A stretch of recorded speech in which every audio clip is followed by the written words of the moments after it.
રાજ્ય સરકારની નાર્કોટિક્સ અને ડ્રગ્સ વિરુદ્ધની જે કામગીરી કરવાની સૂચના છે એ સંદર્ભે અરવલ્લી જિલ્લામાં પણ એસઓજીની ટીમ લાગેલી છે અને ગઈકાલે બાતમીના આધારે મોડી રાત્રે કુલ 31 કિલો ગાંજો શામળાજી વિસ્તારનો ગલીસિમરો ગામ છે ત્યાંથી એના જે વરંડાના એરિયામાંથી જ અમે કબજે કરેલો છે, જેની કિંમત ટોટલ 15,97,000 છે.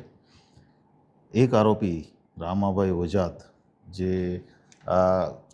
જેનું પોતાનું આ માલિકીનું જગ્યા છે એને અમે અરેસ્ટ કર્યો છે. આનો ઉપયોગ શું કરવાનો હતો, બિયારણ ક્યાંથી લાવેલો, એ બાબતે અમે આગળની કાર્યવાહી તપાસમાં કરી રહ્યા છીએ.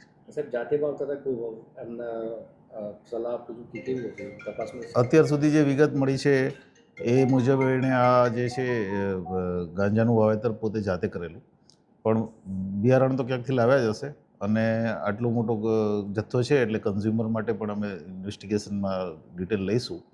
પ્રાથમિક તપાસમાં એટલું જ મળ્યું છે કે એણે પોતે અનેક સાધુ સમાજના લોકો સાથે સંપર્કમાં હતો અને પોતે કન્ઝ્યુમ કરતો હતો, એને હેબિટ છે એટલે પોતે પોતાના માટે યુઝ કર્યું છે એવી પ્રાથમિક વિગત છે, પણ એ અમે હજી ડિટેલ ચેક કરવાની બાકી છે.